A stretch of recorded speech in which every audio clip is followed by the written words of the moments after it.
Chinese medicine diagnoses condition with patterns, and one of the most common terms you might hear from Chinese medicine practitioner is Spleen QI Deficiency. Today, I want to discuss about Spleen QI Deficiency and its cause and the results, and how does it relate to the lifestyle. Before we dive into Spleen QI Deficiency, first of all, what is qi? Chinese medicine refers it a lot. Qi is a very abstract term in Chinese philosophy, but you can simply understand qi as a rate of change, movement, and transformation. Qi exists everywhere in nature. Winter warming into spring and to summer, then change into fall again, is qi action. And the ocean evaporates, become into clouds, is qi too. And in human body, metabolic rates in some extent is equivalent to qi. Healthy people have strong qi, so has efficient metabolism. And as a health declines, qi becomes deficient. The metabolic rate also slows down. And what is spleen? Spleen does not equal to spleen in the biomed term, which is part of the lymph system. Spleen in Chinese medicine is a system of function. It majorly controls the process happening in the digestive tract.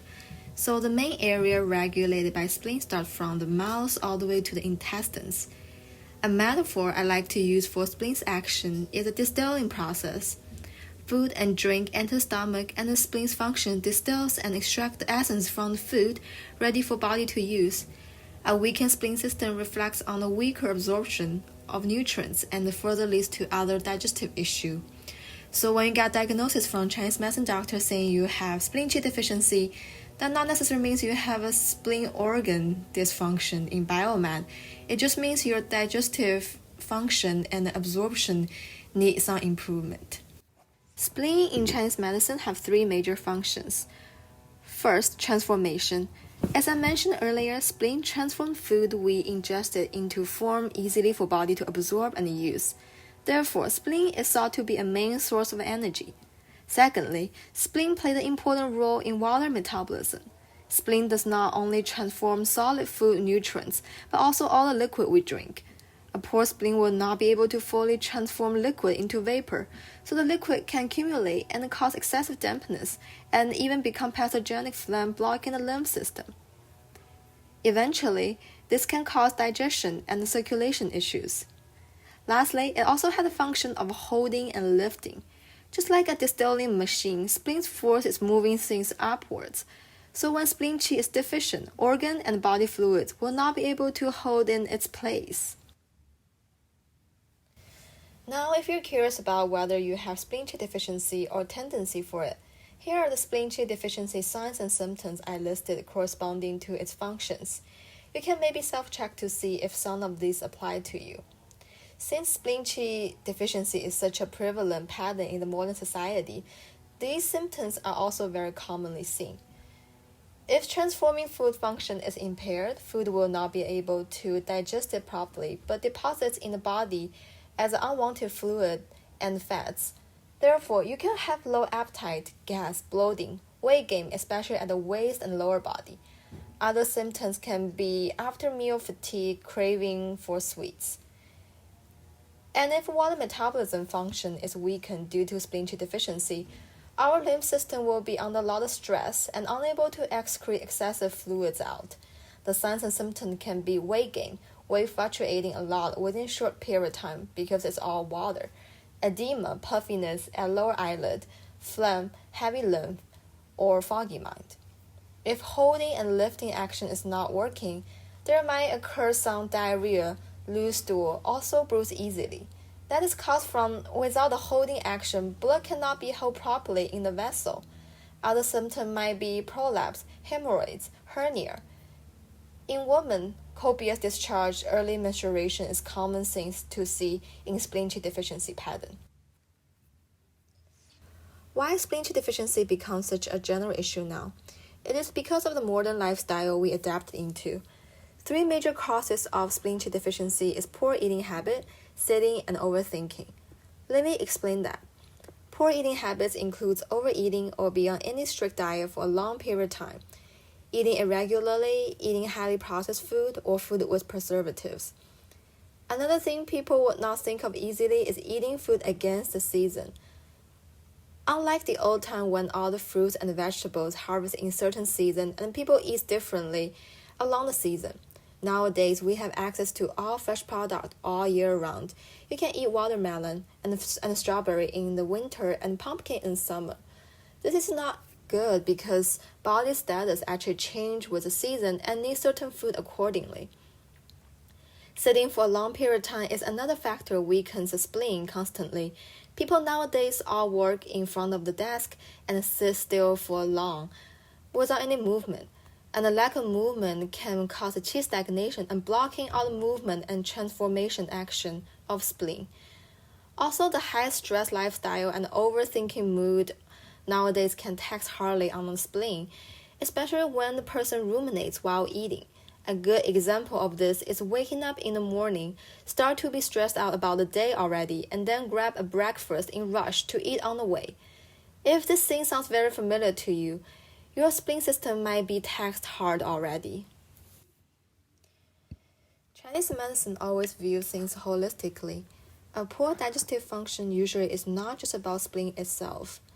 Other functional systems can also involved. I'm sure you all have experienced how the emotion affects your appetite. The emotions like anger and anxiety first affect the liver. Liver is the one who is responsible for digesting those emotions. However, if liver gets overwhelmed, it tends to expand and pull energy away from other neighbor system to deal with those emotions. The spleen, unfortunately, is usually the poor neighbor gets bullied by the liver. So a good and stable mood and knowing how to deal with negative emotions can prevent spleen QI deficiency. The next thing I want to mention is coldness. Coming from China to this country, the biggest differences I experienced in diet aspects is how much cold food here. Not just cold drink, also the raw and uncooked food like salad. Although people can argue salad is healthy in nutritious aspect, I totally agree. But if you eat everything too much, that can create an issue, same as a salad. If you eat too much cold salad, the coldness from it can create issue for spleen.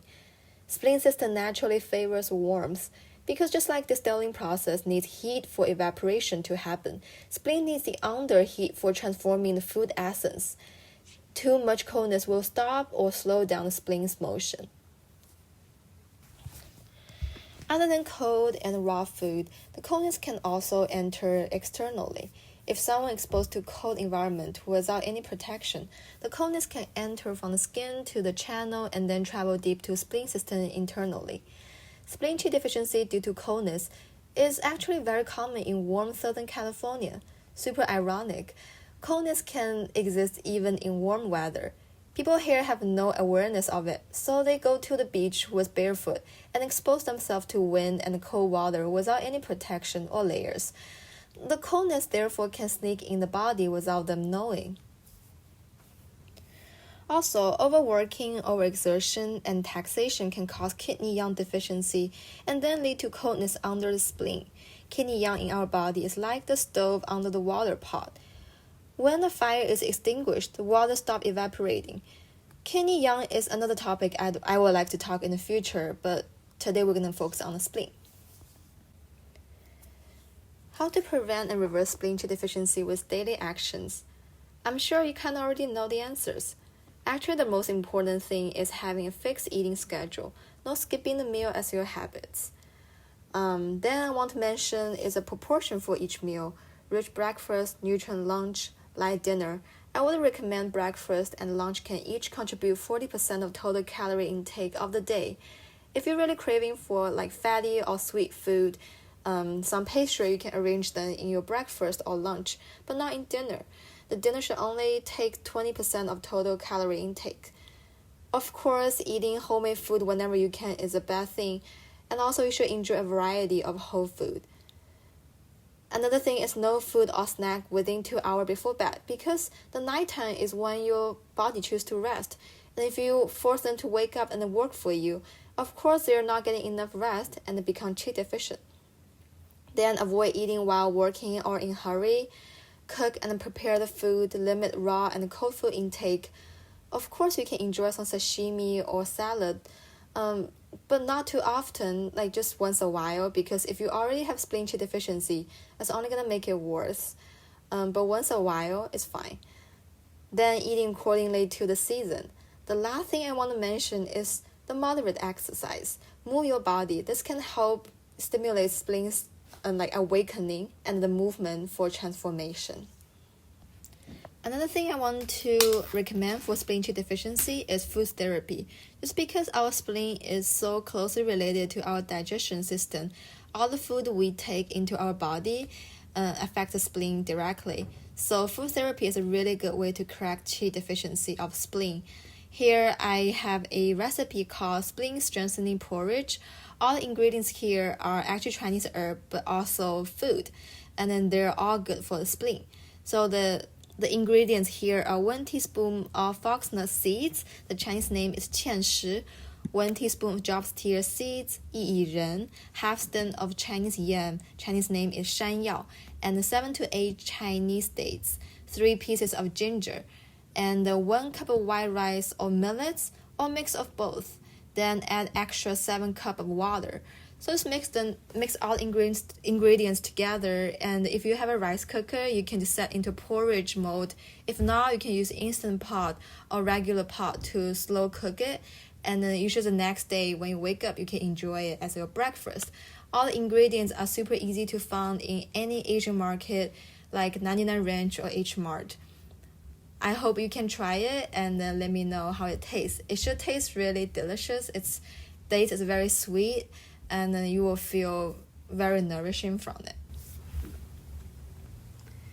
Thank you so much for listening. I hope you enjoy it and can benefit from it. On the slides, again, I'm currently working for Inner Spring Center for Health, and here's my contact info. If anyone need me, please contact me, and I have acupuncture and herbal consultation as my service. Thank you so much again.